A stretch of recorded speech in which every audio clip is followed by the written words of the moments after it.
بسم اللہ الرحمن الرحیم۔ پروگرام 30 منٹ میں آج کی مہمان شخصیت لیا کے کاروباری، سیاسی، صحافتی حقوق کی جانی پہچانی شخصیت۔ آپ کے تعارف میں ممبر بلدیہ سے لے کر چیئرمین بلدیہ اور تحصیل نظامت کے عہدے آپ کے ساتھ شامل ہیں۔ مختصر عرصہ میں ڈھیروں کامیابیاں سمیٹیں اور وسیع تجربہ رکھتے ہیں۔ حافظ جمیل احمد خان صاحب، سابق چیئرمین بلدیہ، سابق تحصیل ناظم لیا۔ آپ صاحب، آپ کو پروگرام 30 منٹ میں خوش آمدید کہتے ہیں۔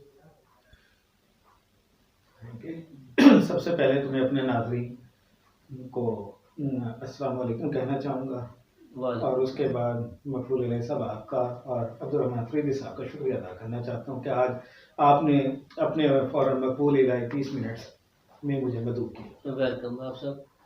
آپ صاحب، میں چاہوں گا کہ آج کے پروگرام کا آغاز اس سوال سے کیا جائے کہ حلال کمانے والا، اللہ کا دوست، آج کا تاجر، اس قول سدید کی روشنی میں آپ تھوڑا سا اس پہ روشنی ڈالیں کہ آج کے تاجر کو اپنی چیز فروخت کرنے کے لیے یہ لکھنا پڑتا ہے خالص دودھ، خالص چائے، خالص شہد، خالص فلاں، خالص فلاں۔ یہ کیوں ہے؟ ہم امت محمدیہ صلی اللہ علیہ وسلم کے کا فخر حاصل کرتے ہیں، تو یہ ہمیں کیوں یہ یقین دہانی کرانی پڑتی ہے کہ ہم خالص سودا بیچ رہے ہیں؟ بسم اللہ الرحمن الرحیم۔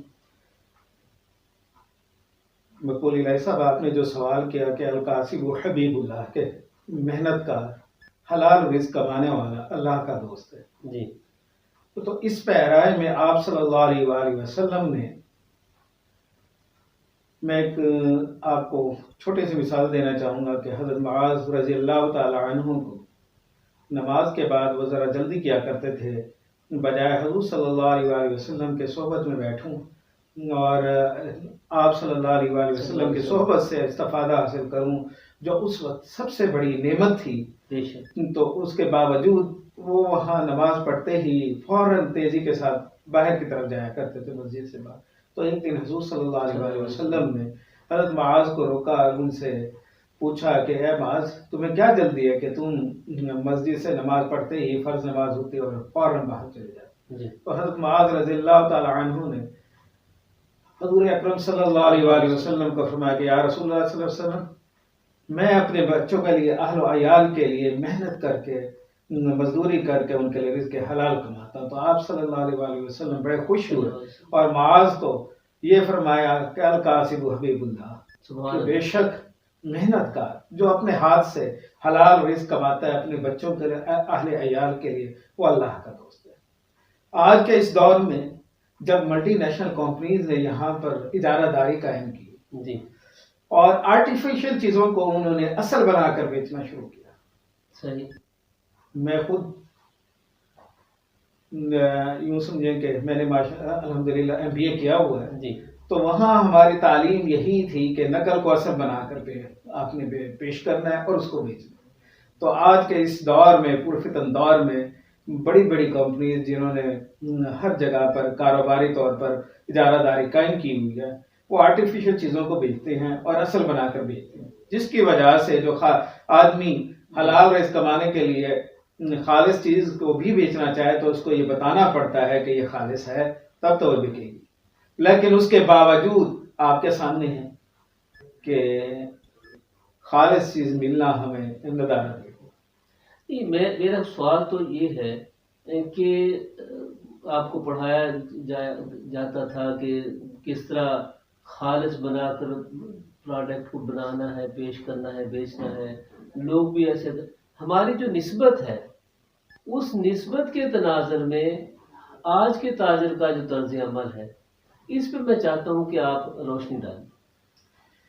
نسبت رسول صلی اللہ علیہ وآلہ وسلم کی وجہ سے اگر ہم اپنا ماضی دیکھیں جو شاندار ماضی تھا جی کہ حضرت عمر رضی اللہ تعالیٰ عنہ رات کو گشت کر رہے ہیں، جی ایک گھر سے آواز آ رہی ہے کہ ماں کہتے کہ بیٹی دودھ میں پانی ملا، تو بیٹی کہتی ہے کہ عمر نے منع کیا ہو، ہمارے خلیفہ نے منع کیا ہو. جی ماں کہتی ہے کہ بیٹی عمر دیکھ تو نہیں رہا. جی تو بیٹی آگے جواب کیا دیتی ہے، یہ اللہ کا خوف تھا، یہ تربیت تھی حضور صلی اللہ علیہ وآلہ وسلم کی اور آپ صلی اللہ علیہ وآلہ وسلم کے جو نائبین تھے ان کی، اور ان کی سیرت کا اخلاق کا یہ اثر تھا کہ عام لوگ بھی ان کے دلوں میں اللہ کا خوف بیٹھا ہوا تھا بجائے لوگوں کے خوف بیٹھے. تو بچی نے کیا جواب دیا کہ عمر نہیں دیکھ رہا، عمر کا اللہ تو دیکھ رہا ہے. اور حضرت عمر رضی اللہ تعالیٰ عنہ اس بچی سے اتنے متاثر ہوئے، صبح انہوں نے وہاں ان کے گھر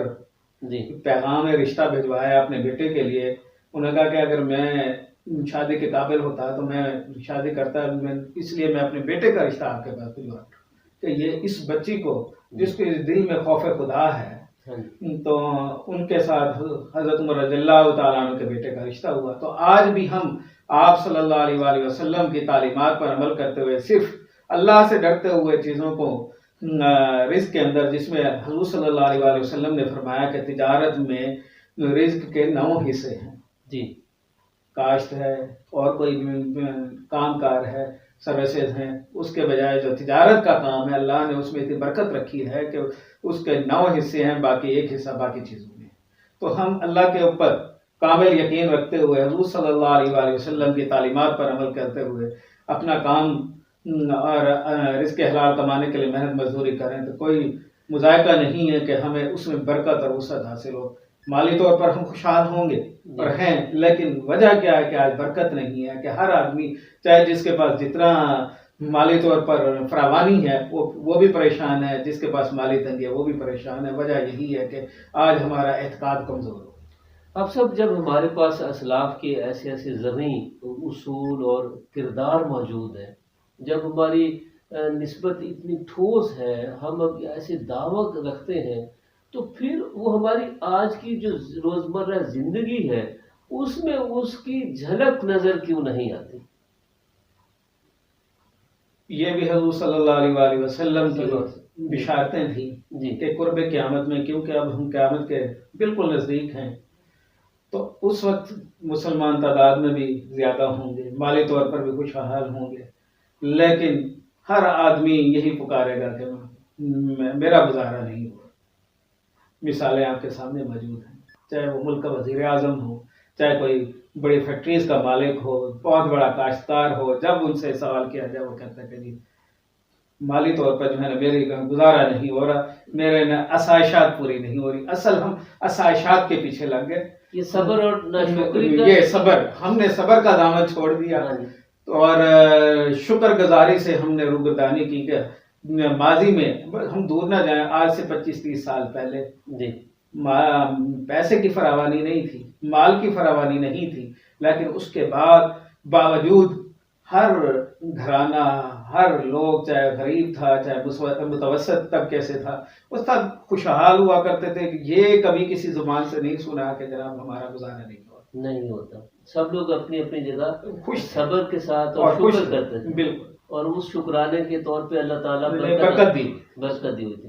سب لوگ آسان زندگی گزار رہے تھے. آپ سب لیا کی تجارت کا فیوچر آپ کیا دیکھتے ہیں؟ لیا کی تجارت کا دیکھیں، 2002 سے میں عملی سیاست میں جو قدم رکھا میں نے 2002 سے رکھا. 2002 کا بعد 2008 اور 2013 کا الیکشن جو ہوا، ہمارا جنرل الیکشن کی بات کریں تو 2013 میں جس وقت ملک احمد علی اولک صاحب یہاں پر منسٹر بنے ہمارے ایگریکلچر ڈپارٹمنٹ کے، اور ان کے پاس لائف اسٹاک اور دیگر جو ڈپارٹمنٹ تھے، 7 وزارتیں ان کے پاس تھی، تو یہاں سے ہم انجمن آڑتیان کا ایک وفد لے کر ان کے پاس مبارکباد کے لیے بھی گئے اور ان سے جا کر یہ درخواست کی کہ لیا کی جو غلہ منڈی کی زمین پڑی ہوئی ہے وہ اس وقت ہمارے پنجاب کی جو سب سے بڑی منڈیاں فیصل آباد ہے یا ملتان ہے، رقبے کے لحاظ سے اتنا بڑا رقبہ ہمارے پاس موجود ہے، اور کسی شہر کی ترقی کے لیے ہاں، ایک ہی ذریعہ تجارت جہاں کامیاب ہوگا، جہاں پر منڈیاں آباد ہوئی، آپ کے سامنے مثال ہے، ہم دور نہ جائیں، اپنے یہاں مقامی طور پر دیکھ لیں کہ چوک آزم ہو، فتح پور ہو، دھوری اڈا ہو، جہاں چوک سرور شہید ہوں، وہ شہر آباد اسی غلہ منڈیوں کی بنیاد پر ہوئے۔ تجارت کی فراوانی ہے، تجارت کے فراوانی سے لوگوں کو روزگار مہیا ہوا، وہاں پر مواقع پیدا ہوئے۔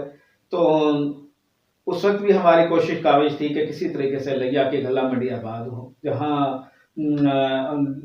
ایک تو تاجر لوگ آئیں گے، دوسرا اس کے ساتھ جو ہمارا مزدور ہے وہ منسلک ہوگا، اس کے بعد جو سامان بار برداری کا کام کرتے ہیں وہ لوگ وہاں پر منسلک ہوں گے۔ تو ایک روٹین، ایک چینل بننا تھا، وہ نہیں، شبہ قسمت ہمارا نہیں بن سکا۔ اب بھی میں یہ پھر گزارش کروں گا کہ اقتدار میں کوئی آئے، خدا را لیا کو اگر آپ نے خوشحال بنانا ہے تو سب سے پہلے یہاں پر غلہ منڈی، سبزی منڈی ہماری بہترین ہو گئی، شہر سے باہر نکلی، ایک روزگار کا ذریعہ بن گیا، اسی طریقے سے غلہ منڈی کو بھی آباد ہونا چاہیے۔ پھر اس کے بعد یہاں پر سمال انڈسٹریز بننی چاہیے، اس کے لیے بھی میں نے، میرے چچا سیٹھ محمد اسلم خان نے ابھی بھی گزشتہ ادوار میں بھی اور ریسنٹلی بھی جو ہمارے سمال انڈسٹریز کے ڈائریکٹرز ہیں ان سے بات چیت کی کہ کیا لیا میں ڈسٹرکٹ لیا میں بھی سمال انڈسٹریز کا قیام ممکن میں آ سکتا ہے۔ انہوں نے کہا کہ آپ اپنی کوشش کاوش کریں، لوگوں کو اکٹھا کریں، ایک چینل بنائیں، اس کے لیے آپ درخواست پرفارما تیار کر کے اس کام کو چلائیں تو بالکل ممکن ہے کہ یہاں پر ہو سکتا ہے، اور انشاءاللہ اس کوشش کو جاری رکھیں۔ اچھا، منسٹر صاحب نے پھر کیا کہا؟ منسٹر صاحب نے اس وقت حالانکہ بااختیار ہونے کے باوجود انہوں نے کوئی یعنی کہ خوش آئند قسم کا اقدام نہیں کیا، بس وہ جس طریقے سے مصروفیات اور اس میں بہت سا گزر گیا۔ 2013 سے آج 2023 کا اختتام ہے، 10 سال یہ بھی گزر گیا۔ غلہ منڈی بجائے کہ وہاں پر تجارت کا کام ہوتا ہے، لوگوں نے پلازے بنانا شروع کر دیا، پلازے بنانا شروع کر دیا، مگر وہ جماعت تو آپ ہی تھی، منسٹر بھی آپ بھی۔ بس جب آدمی بااختیار ہوتا ہے، کارکنان، میں بطور کارکن میں اپنی بات کر رہا ہوں کہ ہم اپنی استدعا جو ہے، اپنی دعا جو درخواست عرض ان کے سامنے پیش کر سکتے تھے، ہم نے بار بار پیش کی، اور کام کو اس سے پہلے ہم نے چلایا ہوا تھا۔ جو آڑتیان کے ممبرز تھے یہاں پر، ہمارے آڑتیان، انہوں نے یہاں جو سیکرٹری تھا ہمارا مارکیٹ کمیٹی، اس کے ذریعے کام کو بڑا ہائی لیول تک پہنچایا ہوا تھا۔ میں شومی قسمت کے منسٹر صاحب کے آنے کے بعد وہ کام وہیں ٹھپ ہو گیا، اور اس کے بعد وہ مزید آگے چل ہی نہیں سکتا۔ فرینڈز، میں آپ سے گزارش کروں گا کہ آپ بھی حافظ صاحب سے اگر کوئی بات سوال پوچھنا چاہیں یا مشورہ دینا چاہیں تو آپ بھی ہمارے فیس بک پیج کے کومنٹس میں آپ سوال کیجئے، ہم کوشش کریں گے کہ حافظ صاحب سے آپ کی بات کرائی جائے۔ حافظ صاحب، لیا کی تجارت، اس کے آپ اسمال انڈسٹری کے حوالے سے بھی پر امید ہیں جی انشاءاللہ، اور غلہ منڈی کی تعمیر کو بھی آپ دیکھ رہے ہیں کہ یہ بننی چاہیے، اور اس کے دونوں کام ہونے سے نہیں، لیا کے اندر روزگار کے مواقع پیدا ہوں گے، چھوٹے لوگوں کا بزنس وہ جس وقت منسلک ہوں گے۔ دیکھیں، چائنا کی مثال اس وقت دنیا میں روز روشن کی طرح عیاں ہے کہ چائنا نے ترقی جو کی ہے وہ اسمال انڈسٹریز سے کیا۔ انہوں نے چھوٹے لیول پر تجارت کو فروغ دیا، مینوفیکچرنگ کو فروغ دیا، کہ وہاں پر ایک گھر گھر کی سطح پر جب کام کرنا شروع ہوئے لوگ، تو آج چائنا اتنی بڑی آبادی ہونے کے باوجود کہ پوری دنیا کو لیڈ کر رہا ہے، اور پوری دنیا کی انڈسٹری میں چائنی پروڈکٹ جو ہے وہ چھائی ہوئی بلا شبہ۔ یہ ہماری فرینڈ شپ تو چائنا کے ساتھ ہے، ہم تجارتی معاہدے بھی کرتے ہیں، سی پیک بھی ہمارا آ گیا، تو آپ نہیں سمجھتے کہ بھی ہم سی پیک آنے کے بعد چائنا سے تجارتی معاہدے کرنے کے بعد ہمیں ہماری زندگی میں کوئی خوشحالی آئے گی یا ہم خیرات پر زندہ رہیں گے؟ سی پیک مکمل ہونے کے لیے جو ٹائم فریم تھا ہمارے پاس، اگر وہ اسی جو دورانیہ تھا اس میں مکمل ہو جاتا، اس سے ظاہر ہے ملک کے اندر ترقی کے مواقع کھلنے تھے، ہمارا روڈ انفراسٹرکچر بہتر ہونا تھا، ریلوے لائن کو بہتر کیا جا رہا تھا، پھر یہاں پر اس سی پیک جو منصوبہ تھا اس میں مختلف شہروں میں یہاں پر ڈرائی پورٹس بننی تھی، جو سامان مختلف دنیا کی طرف سے آتا ہمارے پاس تھرو گوادر پورٹ سے، تو یہاں پاکستان میں ان کے ڈمپنگ پوائنٹ بننے تھے کیا کہتے ہیں چائنا جانے کے لیے، خجرات بائی پاس تک یہاں مختلف شہروں میں ڈرائی پورٹس بننے تھے، ظاہر ہے اس سے مواقع لوگوں کو روزگار میں ملنا تھا. وہ ہمارا سیاسی بھیڑ چڑھنے کی وجہ سے ملک جو ہے ڈیفالٹ کے نزدیک پہنچ گیا، اسی وجہ سے کہ اتنی بڑی انویسٹمنٹ ہوئی، ہم سے ناراض ہو کر چائنا ایران کی طرف گیا اور چاہ بہار کو انہوں نے 10 گنا زیادہ ہم سے انویسٹمنٹ وہاں لگائی، اور وہ ان کا منصوبہ وہ تقریباً نیئر ٹو کمپلیٹ. یہ بہر ہمارے یہاں ایک قومی المیہ رہا سیاست کو اور قومی جو دانشور ہیں ان کے لیے بڑا لمحہ فکری ہے، اس پہ کام ہونا چاہیے. اب سب آپ تجارت بھی کرتے ہیں اور سیاست بھی کرتے ہیں، دونوں جو کام ہیں وہ انتہائی متضاد سمتوں میں ہے. تاجر کماتا ہے، سیاستدان اگر سیاست کرتا ہے تو وہ خرچ کرتا ہے. اب آپ اس میں توازن کس طرح قائم کرتے ہیں؟ تجارت تو اس وجہ سے کہ کیونکہ میرے والدین نے، والد صاحب، دادا، چچا، بھائی، وہ سب تجارت سے منسلک تھے. ظاہر ہے ایک یہاں پاکستان میں ایک ٹرینڈ ہے کہ اگر والد ڈاکٹر ہے تو بیٹے ڈاکٹر بنیں گے تقریباً، اگر استاد ہے تو اس کے بچے بھی ایجوکیشن کی طرف جائیں گے. میرے والد صاحب الحمدللہ انہوں نے مزدوری کی اور دن رات محنت کر کے ایک مقام بنایا، یہاں پر ایک ورتھ بنائی پاکستان لیول پر. تو یوں سمجھے کہ نیچرلی جو ہے نا، وہ ایک دل میں خواہش ہوتی کہ والد صاحب کے نقش قدم پر چلنا ہے.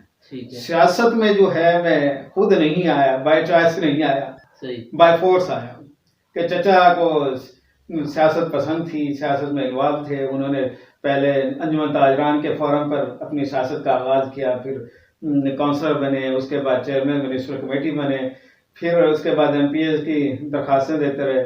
جس وقت 99 میں ٹیک اوور ہوا مشرف صاحب کا اور تعلیم کی شرط آئی، تو اس کے بعد جو ہے نا مجھے زبردستی سیاست میں اتارا گیا، جبکہ میں بڑا انکار کرتا رہا کہ یہ میرے ضمیر کے ساتھ، میرے مزاج کے ساتھ جو ہے بالکل متوازی ہے، غیر متوازی چیز ہے، میں اس پر نہیں چلتا. لیکن گھر کی طرف سے بائی فورس مجھے الیکشن لڑایا گیا، پھر میں بھاگ گیا. 2005 میں جس وقت بلدیات کا الیکشن شروع ہوئے، انہوں نے زبردستی پھر مجھے ناظم کا الیکشن لڑوایا، نائب ناظم بنا، میں تحصیل نائب ناظم بنا، پھر اس کے بعد تحصیل ناظم بنا.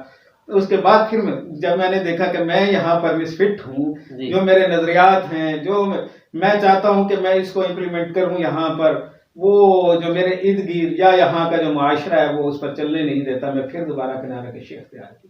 پھر 2015 میں جب 2013 میں سٹارٹ ہوا بلدیات کے پروسیجر کا، اس وقت درخواستیں پھر زبردستی دلوائی گئی مجھ سے.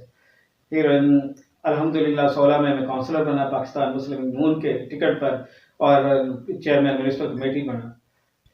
لیکن میں یہ سمجھتا ہوں کہ یہاں پر اگر ہم بھاگیں گے، ذمہ داری کے سے بھاگیں گے، تو کون آ کر یہاں پر کرے. میں اس سسٹم میں آیا ہوں، میں نے دیکھا ہے کہ سسٹم کو چلانے کے لیے آپ کو اخلاص کے ساتھ یہاں پر قربانیاں دینی پڑتی ہیں. صحیح. میں روایتی سیاستدان نہ پہلے رہا نہ اب ہوں، اور شاید میں آئندہ بھی نہ بن سکوں گا. جو یہاں کی روایت ہے اس پر میں شاید پورا نہ اتر سکوں، لیکن ایک چیز ہے کہ کام ماضی میں بھی ایمانداری کے ساتھ کیا، خلوص کے ساتھ کیا، کہ اپنے شہر کی بھلائی کے لیے، تعمیر و ترقی کے لیے جو میں حصہ اپنا ڈال سکتا ہوں وہ میں نے ڈالا. بطور ایڈمنسٹریٹر میونسپل کمیٹی وہاں پر میں نے کوشش کی کہ لوگوں کو تکالیف کو دور کیا جائے، وہاں پر لوگوں کو تنگ نہ کیا جائے. تو ان چیزوں کو مد نظر رکھتے ہوئے میں نے الحمدللہ وہ کام کیا. اب ہماری قسمت وہی پر پھر سیاسی ریشہ دوانیاں، اس کی بھینٹ ہم چڑھ گئے کہ سسٹم پنپتا ہی نہیں ہے، وہ اس کی تکمیل ہی نہیں ہوتی. کہ ہم نے آغاز کیا 2017 جنوری 1 جنوری 2017 سے، جس وقت میں نے بطور ایڈمنسٹریٹر چیئرمین میونسپل کمیٹی، تو کمیٹی کے اندر میونسپل کمیٹی لیا کی مشینری ڈمپ ہوئی پڑی تھی، صفائی کا نظام ابتر تھا. آتے ہی ہم نے اپنے محدود وسائل میں، ہمارے جو پینشنرز تھے وہ غریب دھکے کھا رہے تھے، ان کو پینشنیں نہیں مل رہی تھی. اور میں ابھی آپ کو بتا رہا ہوں نا کہ کیا ہوا. میں نے آتے ہی فوراً سب سے پہلا کام یہ کیا کہ اپنے پینشنرز کے جو پینشن کی ادائیگی رکی ہوئی تھی اس کو فی الفور جاری کروایا جائے. جی اس کے بعد صفائی کا نظام کو بہتر کرنے کے لیے، کیونکہ ہمارے پاس پرانا سسٹم جو چل رہا تھا کہ گدا ریڑھی پر چلتے تھے، گدا ریڑھی بھی ہمارے پاس 8 گدا ریڑھیاں ٹوٹل شہر کی صفائی کے لیے تھیں. میں نے آتے ہی اپنے اجلاس میں تجویز پیش کی اور اس کے ہر وارڈ کی سطح پر ایک رکشے کا ہم نے اجرا کر کے وہاں سے اجلاس سے منظور کروایا. دوسرے ہی مہینے رکشے جو ہیں وارڈ میں صفائیوں کے لیے ہم نے اپنے عملہ کے لیے ہینڈ اوور کر دیے، اور الحمدللہ اس کے بعد سے آج تک وہی چل رہی ہیں. پھر ہماری مشینریاں، جیٹنگ مشین ہو، سکر مشین ہو، یا ٹریکٹرز جو تھے، وہ ان میں سے ایک ٹریکٹر چل رہا تھا، جیٹنگ مشین ڈمپ ہو کر کھڑی ہوئی تھی خراب ہو کر. ان کی مرتب پر جو ہم اس وقت فنڈ تھے وہ ہم نے اپنے حکام بالا سے جس طریقے سے ہوا ممکن بنا کر اس کو کام کو چلایا. اب سسٹم جس وقت میچور ہونے لگتا ہے، پھر وہ جو سابقہ ادوار میں ہوا، اسی طریقے سے خان صاحب کی حکومت آئی اور انہوں نے جو جمہوریت کا راگ راپ رہے تھے، سب سے پہلے آتے جمہوریت پر شب خون مارا کہ ان کو پتہ ہے، سب لوگوں کو پتہ ہے کہ جمہوریت کی بیسک یہی بلدیات ہے. جی یہی کونسلر لیول سے لوگ، کوئی ایم پی اے بنا، کوئی ایم این اے بنا، کوئی منسٹر بنا اور وقت کا وزیر اعظم بنا، وہ اسی بلدیات سے نکل کر بنا. جی جب انہوں نے آ کر اس بلدیات پر شب خون مارا، اور آج تک آپ کے سامنے ہے کہ جو تھوڑی بہت ہم اداروں کی اصلاح کر کے گئے تھے، آج ان سے بھی زیرو سے بھی نیچے آ گئے. بلدیاتی اداروں اور اراکین اسمبلی کے درمیان ایک کشمکش چلتی ہے. کام بلدیات کراتی ہے، کریڈٹ اراکین اسمبلی لینا چاہتے ہیں. یہ کشمکش جو ہے، بلدیاتی ادارے چونکہ پاور کے اعتبار سے ذرا کم با اختیار ہوتے ہیں، پھر ان کا بستر جو ہے گول کر دیا جاتا ہے. اس میں مقبول بھائی اس طریقے سے ہے جی کہ جب سے ہمارے ہاں پیرالل نظام شروع ہوا، ہم جمہوریت کا راگ الاپ رہے ہیں، لیکن بدقسمتی سے کبھی ہمارا کوئی سیاسی نظام، کوئی حکومت جو ہے اپنی پالیسی کو مکمل نہیں کر سکی. ہر آنے والی گورنمنٹ نے سابقہ گورنمنٹ کی جتنی پالیسیاں تھیں وہ ختم کر دی. چاہے یہ نہیں سوچتے کہ ہم نے کتنی بڑی ہیوی انویسٹمنٹ ان پر کی ہوئی ہے، اب وہ تکمیل کا نزدیک ہے، لیکن وہ وجہ کیا کہ ان کو اس کا کریڈٹ نہ ملے. یہ جو ہم میں خامی رہی ہے، اس کو دور ہونا چاہیے. دوسرا، بلدیات کا نظام جو سب سے میں بہتر سمجھتا ہوں کہ مشرف کے نظام جو آیا تھا، وہ ہمارے اب تک کے بلدیات کے نظام میں سب سے بہتر تھا. ایک کہ اداروں کے پاس مالی تنگی نہیں تھی. اس کی وجہ یہ تھی کہ کچھ اور بھی تھا اس وقت جو دولت کی ریت پہ تھی.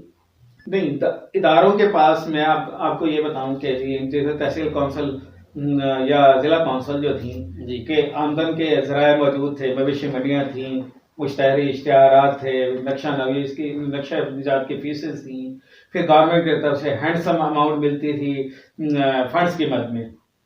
اب میں آپ کو بتاؤں 2010 میں جس وقت دوسرا ٹینور جس میں تحصیل بطور تحصیل ناظم جی ہمارا ختم ہوا نظامت والا، اس وقت ہم تحصیل کونسل کے اکاؤنٹ میں صرف جو ترقیاتی بجٹ کا فنڈ تھا اس کا 32 کروڑ روپے چھوڑ کر گیا تھا. اس وقت 2017 میں جس وقت دوبارہ میں بطور چیئرمین میونسپل کمیٹی لگیا میں آیا تو حالت یہ تھی کہ ہمارے ترقیاتی بجٹ تو دور رہ گیا، ان کا جو ہمارا ایم اینڈ آر جو مینٹیننس ریپیئر کا جو فنڈ ہوتا ہے وہ بھی زیرو تھا. اچھا، یہ جو ناظمین اس دور میں منتخب ہوئے تھے، آپ کو پتہ ہے، بلکہ آپ اس میں بھی پروسیس میں بھی حصے دار تھے. کونسلرز کو سیر و تفریح کے لیے لے جایا جاتا تھا، ڈیروں پہ مخصوص کر دیا جاتا تھا، بڑے پیسے خرچ ہوتے تھے. یہی جمہوریت کے لیے ہم جدوجہد کر رہے تھے. نہیں، جمہوریت کی یہ جدوجہد نہیں ہے. جمہوریت کے لیے جو ہے، دیکھیں، اگر ہمیں اللہ کا خوف ہو دل میں اور ہم یہاں پر صرف خدمت کے جذبہ سے آئیں اور اس چیز کو ہی اپنے ذہن میں رکھتے ہوئے کام کریں تو یہ بہت بڑی عبادت ہے کہ اپنے لوگوں کے تکالیف اور مسائل حل کرنے. وہ لوگوں کی تکالیف تو حل نہ ہو سکی، عوام کے نمائندوں کی تکالیف اور مسائل. دیکھیں، الیکشن پروسیس ہے جہاں آپ کو گروپنگ کرنا پڑتی ہے. گروپ کے لیے آپ کو ظاہر ہے دوستوں کو انٹرٹین بھی کرنا پڑتا ہے، لیکن انٹرٹینمنٹ اس سلسلے میں ہوتی ہے کہ جب آپ میٹنگ کریں گے، ان کو قائل کریں گے، ان کے لیے جو انٹرٹینمنٹ کھانا پینا ہوتا ہے وہی ہوتا ہے. حفص صاحب، آپ پی پی 282 سے امیدوار صوبائی اسمبلی بھی ہے. کیا سوچ کے الیکشن میں آ رہے ہیں، جبکہ آپ کہتے ہیں کہ میرا مزاج نہیں ہے، مجھے زبردستی دھکیل دیا گیا، اب پھر آپ کو زبردستی دھکیلا جا نہیں، رہا ہے؟ اب زبردستی نہیں ہے. میں وہی بتا رہا ہوں کہ جس بطور چیئرمین میں یہاں پر آیا، میں نے دیکھا کہ میرا علاقہ بہت محروم ہے. جی سب سے بڑا مسئلہ جو اس وقت ہمارے پاس ہے، اگر میں شہر کے حوالے سے بات کروں کہ سب سے بڑا مسئلہ ہمارا اس وقت سیوریج لائنس کا. ہاں جی شہر کے اندر میں مارجاز صاحب کی تعریف کرنا یہاں پر جو ہے نا، میں سمجھتا ہوں کہ ان کے ساتھ جو ہے زیادتی ہوگی. جی مارجاز صاحب نے 2012-13 میں یہاں پر ایک ہمارے لیا سٹی کی ماڈل اسٹڈی کروائی تھی کہ کیونکہ یہاں پر آدھا شہر ہمارا سڑکوں سے محروم تھا، سیوریج کا نظام اب تک تھا. جی تو اس وقت کی جو ان کی اسٹڈی ہوئی تھی 2014 میں رپورٹ مرتب ہو کر جو اسمبلی میں گئی تھی، پورے شہر لیا سٹی کی جو میونسپل کمیٹی کی حدود تھی، وہاں پر تقریباً 4 ارب یا 4.25 ارب کی اس وقت کی کاسٹ تھی کہ اس سے یہاں شہر میں ہمارا سیوریج کا نظام جو ہے اس کو تبدیل کیا جائے، روڈ انفراسٹرکچر بہتر بنایا جائے یہاں پر. تو وہ اسٹڈی کو لیتے ہوئے میں جس وقت چیئرمین بنا، میں نے یہ آواز اٹھائی.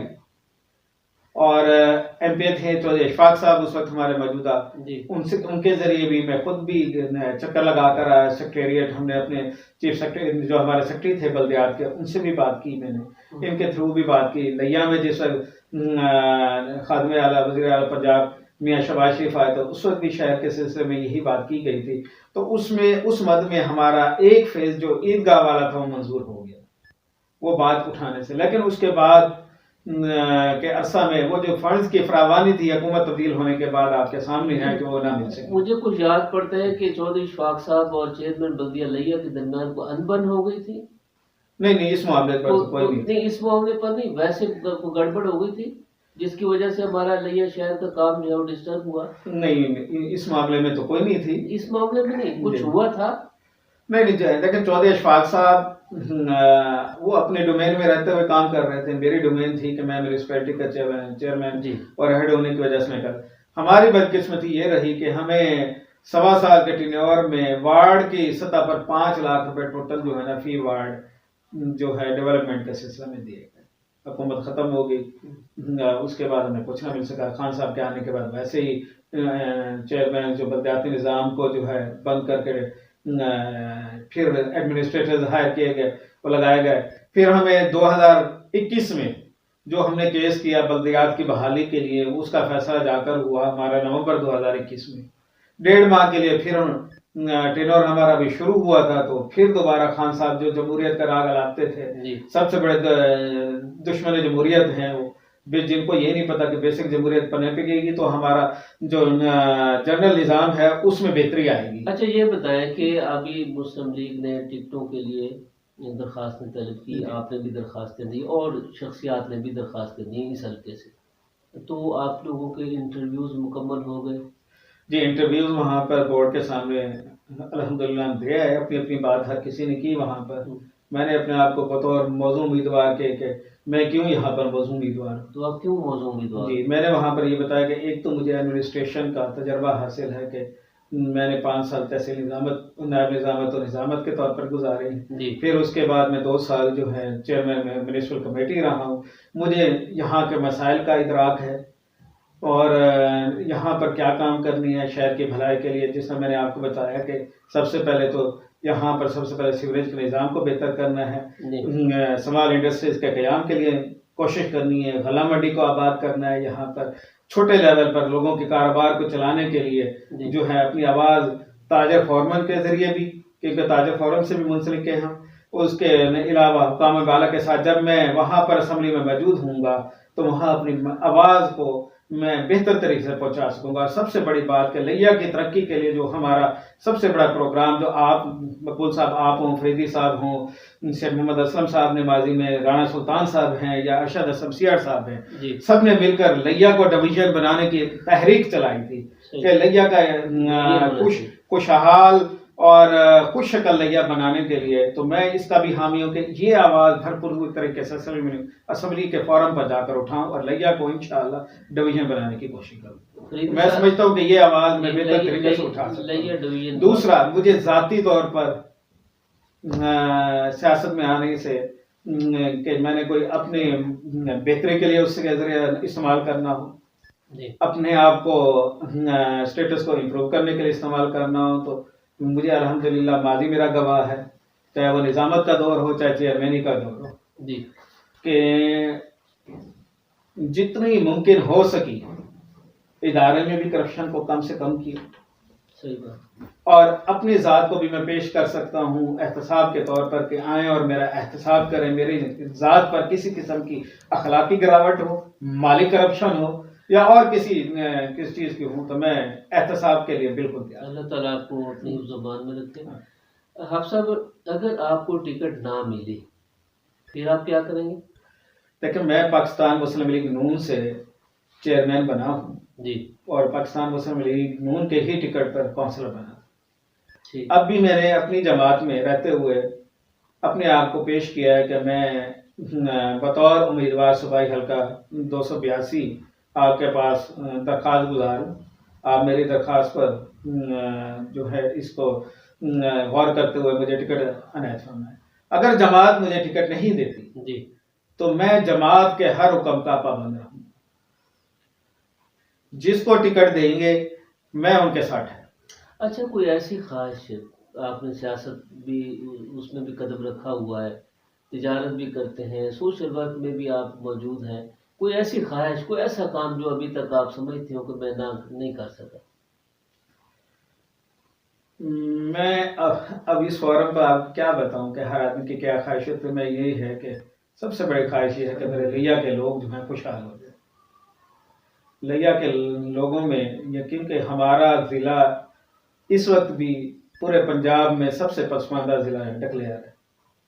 جب یہ ضلع کی بات آتی ہے تو دلی طور پر تکلیف ہوتی ہے. اس کے لیے تو آپ جو شخصیات ہیں، سیاسی شخصیات ہیں، ہمارا جو دریائی بیلٹ ہے اس کی جو تباہ کاری ہے اس کو کنٹرول ہونا چاہیے، اور جو ہمارے حصے کا منظور شدہ پانی ہے وہ ہمیں ملنا شروع ہو جائے تو ہمارے یہاں خوشحالی کا سفر جو ہے وہ شروع ہو جائے گا. اس کے علاوہ کہ یہاں پر شہر کی خوبصورتی کو ہم بنائیں. شہر کی خوبصورتی جو ہمارا کوڑا کرکٹ ہے اس کو ڈمپنگ کے لیے بڑی پریشانی ہو رہی ہے. جی نزدیک ہمارے پاس کوئی ایسی سائٹ نہیں ہے جہاں پر ان کو ڈمپ کیا جا سکے. تو اس کے لیے بھی میں چاہتا ہوں کہ سب سے پہلی اگر انشاءاللہ اللہ نے مجھے موقع دیا جی تو میں سب سے پہلے شہر کی، میں نے آپ کو یہ بتایا کہ شہر کی بہتری کے لیے سیوریج کے نظام کی جو میری پہلی کاوش ہے. یہاں سے جو ڈمپنگ سائٹ کا قیام، اس کے بعد سمار انڈسٹریز کا قیام، کہ اس کے لیے بھرپور کوشش تاکہ لوگوں کا روزگار ملے اور شہر کی بہتری. بہت شکریہ حافظ جمیل احمد خان صاحب، امیدوار صوبائی اسمبلی PP 282. آپ کے پروگرام کو پسند کیا ہے رانا سلطان محمود اختر صاحب نے، سلمان خان چانڈیا صاحب نے، نوید احمد صاحب نے، محمد کاشف صاحب نے اور دیگر شخصیات نے آپ کو ویلکم کیا ہے. بہت شکریہ. میں ان سب کا بھی شکریہ ادا کرنا چاہتا ہوں. رانا سلطان صاحب بزرگ ہیں ہمارے، اور وہ اپنی کاوشیں کوششیں لیا کو ڈویژن بنانے کے لیے ہر فورم پر ہر جگہ پر آواز اٹھاتے ہیں. میں ان کی جناب اس کاوش اور خراج تحسین پیش کرتا ہوں.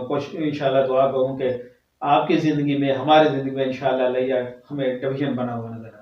جی اور یہ آپ کی جماعت پر قرض بھی ہے کیونکہ پچھلے دور میں آپ کی جی بالکل جماعت نے بڑی کوشش کی، گورنمنٹ نے بڑی کوشش تو نہیں کی، کوشش کی ہے جو ناتمام کوشش ہوئی.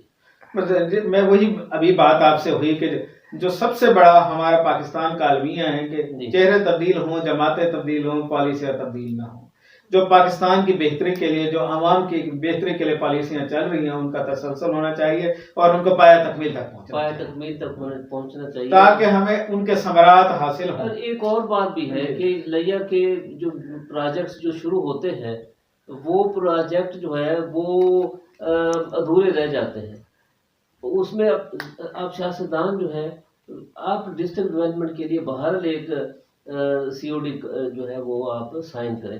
اچھا ایک اور فریدی صاحب کی طرف سے ایک بات آئی ہے کہ لیا جس آپ کہہ رہے ہیں لو فار لیا کے نام سے ایک گروپ ہونا چاہیے جو لیا سے آپ کا ایجنڈا بھی لیا ہے تو آپ اپنے ہم خیال دوستوں کو اکٹھا کریں. میں آپ کے اس پروگرام کی وساطت سے جی اور اس فورم پر یہ انشاءاللہ آپ کو باور کراتا ہوں کہ لیا کی بہتری کے لیے، لیا کی خوشحالی کے لیے، لیا کے عوام کا مستقبل روشن کرنے کے لیے جو آپ نے تجاویز دی ہیں، جو تجویز مجھے دی ہے کہ لوفا لیا کے نام سے فورم بننا چاہیے، یہاں پر جو درد رکھتے ہو لیا کی بہتری کے لیے ان کو اپنا ہم نوا بنا کر جی ان کی آواز کو آگے پہنچانے کے لیے یہ انشاءاللہ کوشش میں جاری کروں گا اور تا زندگی اس کو جو ہے نا اس مشن کو سر انجام دوں۔ یہ جناب آپ سے سوال کیا ہے خادم حسین کھوکھر صاحب نے، وہ پوچھ رہے ہیں ایک تو آپ کو خوش آمدید کہتے ہیں اور وہ سوال کرتے ہیں کہ اگر آپ کی پارٹی اقتدار میں آ گئی تو کیا آپ لیا ڈویژن کے لیے مضبوط آواز اٹھائیں گے؟ جی بالکل انشاءاللہ۔ ہماری بدقسمتی میں خادم بھائی آپ کو یہ بتانا چاہتا ہوں کہ جب تک آپ کے پاس کوئی عہدہ نہیں ہے آپ کی آواز کو وہاں سنا نہیں جاتا۔ ہم اپنی سطح پر، لیا کی سطح پر جہاں بھی ہیں یہ آواز اٹھاتے ہیں، اٹھاتے رہیں گے، لیکن مضبوط آواز اسی وقت ہوگی جب آپ کی انٹریکشن فیس ٹو فیس ہوگی۔ ایک فورم آپ کے پاس اسمبلی کی صورت میں موجود ہوگا، جب میں دوستوں کے ساتھ جب اس فورم پر آواز ہوگی تو اس کی اہمیت بھی بنے گی اور اس آواز کو غور و فکر بھی کیا جائے گا۔ اس کے باوجود ہم اپنی سطح پر جو جو دوست کام کر رہے ہیں ان کے ساتھ مل کر لیا کو ڈویژن بنانے کے لیے ہمیشہ آواز اٹھاتے رہیں گے، اٹھاتے ہیں اور مستقبل میں بھی اس کے لیے کام کرتے رہیں گے۔ جی یقیناً لیا ڈویژن بنے گا تو اس کے ساتھ ایک ڈیولپمنٹ کا پیکج بھی اس کے ساتھ بالکل۔ منسلک ہوگا، لیا میں یونیورسٹی بھی آئے گی، لیا میں ٹیچنگ کالج کی بھی گنجائش ہوگی، انجینئرنگ کالج بھی آئے گا اور بہت سارے جابز بھی آئیں گی، ادارے بھی آئیں گے۔ بے شک بہت شکریہ۔ ڈویژن کی سطح پر آپ کو پتہ ہے کہ ہر تحصیل کی سطح کے فنڈ تحصیل کی اجرت جو حجم ہے اس کے مطابق آنے، اس کے بعد ضلع ہے تو اس کا حجم ملے گا، اس کو جب ڈویژن ہوگا تو ڈویژن کے حجم کا فنڈ ملے گا نا۔ اور اس سے ظاہر ہے بعض دوست ہمارے کہتے ہیں کہ جی ڈویژن بنانے سے کیا فائدہ ہوگا۔ آج ڈی جی خان جو ہم سے پسماندہ تھا 10-15-20 سال پہلے، ڈویژن بننے کی وجہ سے ہیڈ کوارٹر بھی بن گیا، وہ ہیڈ کوارٹر ہونے کی وجہ سے تمام فنڈز کا چھکاؤ جو ہے، جو فنڈز کی ترسیل ہوتی ہے وہ سب سے پہلے ڈی جی خان جاتی ہے۔ بلکہ میں تو اس سے بھی بالکل چھوٹی سی بات کرتا ہوں، جو شاید میرے لیے بڑی بات ہے، عام لوگوں کے لیے چھوٹی بات ہے، کہ اگر کسی بچے نے میٹرک کی سند میں درستگی نام بلدیت کرانی ہے تو اسے ڈیرہ غازی خان جانا پڑتا ہے، اور اگر نوے کوٹ کا بچہ ہے تو اسے صبح 3 بجے گھر سے نکلنا پڑتا ہے اور وہ سارا دن وہ لگاتا ہے، پھر ڈی جی خان پہنچتا ہے اور سارے دن کے بعد وہ ہزاروں روپے خرچ کر کے واپس آتا ہے۔ لہٰذا جو ہے ڈویژن ہوگا تو وہ 1 گھنٹے میں اپنا کام کرا کر واپس چلا جائے گا۔ یہ آخری لمحات میں پروفیسر حفیظ اللہ تھن صاحب نے آپ کے نام پیغام بھیجا ہے کہ آپ کو ویلکم کیا ہے اور کہا ہے کہ میرا سوال یہ ہے کہ بطور سیاستدان آپ کیا سمجھتے ہیں کہ سیاسی پارٹیوں کے لیے انداز جمہوری ہے یا تفاوت؟ پروفیسر صاحب ماشاءاللہ استاد بھی ہیں، ہاں جی، اور انہوں نے جو سوال کیا ہے کہ ہمارا جو اس وقت جو حاضر سیاسی پارٹیز میں، انہوں نے اس کے ساتھ ایک ضمنی بات بھی کی کہ کیا سب پارٹیوں کے لیے لیول پلینگ جو فیلڈ ہے وہ برابر ہے؟ لیکن وہ تو ہم اس وقت لوکل سطح پر بات کر رہے ہیں جی، یہ باتیں تو جو ہیں نیشنل لیول کی ہیں۔ جو پروفیسر صاحب نے سوال پوچھا ہے کہ جی پارٹیز کے اندر، بالکل اس وقت ہماری پارٹیز میں ہم کہیں کہ 100% پارلیمانی نظام موجود ہے تو کسی پارٹی میں موجود نہیں، صحیح کسی پاکستان کی کسی پارٹی میں۔ یہاں پر پارلیمانی نظام کے طور پر جو پارٹی برسر اقتدار آتی ہے وہاں وہ انہی کا سکہ چلتا ہے، باقی اس کے باوجود بھی پارٹیوں کے اندر یہی ہے کہ جو لوگ اوپر کی سطح پر ہیں ان کے یہ ایسا کیوں ہے کہ ہمارے ہم پارٹیاں جو ہے اپنے اندر جمہوریت پیدا نہیں کر سکی اور نعرے اور دعوے ہیں کہ جمہوریت؟ بس اس کے لیے میں یہی دعا گو ہوں کہ ہمارے جس طرح ہم اپنے فردن جی، ہمیں اپنی اصلاح کی ضرورت ہے، اسی طریقے سے اجتماعی طور پر بھی ہمیں اصلاح کی ضرورت ہے، اور ہم اسی وقت ترقی کر سکتے ہیں، ہمارا معاشرہ ترقی کر سکتا ہے کہ جب ہمارے دل میں اللہ کا خوف پیدا ہوگا، لوگوں کا ڈر خوف نہیں ہوگا، اور حضور صلی اللہ علیہ وسلم کی اطاعت ہوگی۔ ان کے ساتھ محبت ہوگی، محبت نام کی نہیں ہوگی، ان کی سیرت کو اپنائیں گے، اخلاق کو اپنائیں گے، اس پر عمل پیرا ہوں گے، تو معاشرے میں سے یہ جو انفراق ہے، جی یہ تفرقہ ہے، یہ ختم ہوگا۔ پیار، محبت، الفت، مودت، اور یہاں پر اخلاص پیدا ہوگا تو ہم کوئی مذائقہ نہیں ہے، کوئی دو رائے نہیں ہے کہ ہمارا معاشرہ ترقی نہ کرے، ہمارا ملک ترقی نہ کرے۔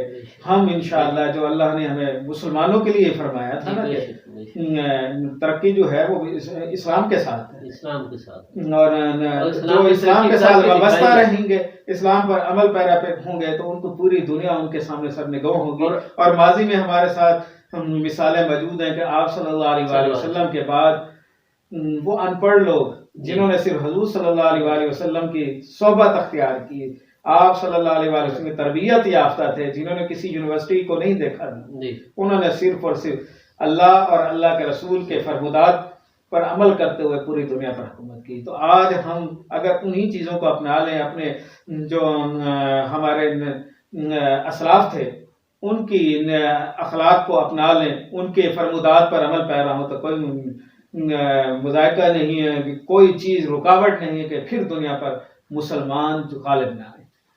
جی بہت شکریہ حافظ جمیل احمد خان صاحب، آپ نے بالکل صحیح فرمایا کہ اگر ہم اپنے کردار اور عمل کو اسلاف اور قرآن و سنہ کی روشنی میں ترتیب دے لیں تو کوئی وجہ نہیں کہ ہم دنیا میں ایک مرتبہ پھر تعمیر و ترقی کی منزلیں طے نہ کر سکیں۔ حافظ صاحب نے اپنے وین کا فرینڈ سے اظہار فرمایا اور اپنے پلان کا اور اپنی سیاست میں انٹری کی بھی آپ سے کہانی شیئر کی۔ آپ کو بہت شکریہ، آپ نے پروگرام میں ساتھ دیا، کومنٹس کی شکل میں، لائکس کی شکل میں، شیئر کی شکل میں۔ میں یہاں گزارش کروں کہ موسمی شدت کی پیش نظر کل سے یہ پروگرام 6:05 پہ ہوگا، اور کل کے پروگرام میں عبدالرحمن فریدی صاحب، عنایت اللہ کاشف صاحب اور ناچیز مقبول الہی آپ کے ساتھ ملاقات کے لیے حاضر ہوں گے۔ تب تک کے لیے اللہ نگہبان۔ بہت شکریہ آپ سب، تھینک یو۔ وعلیکم السلام۔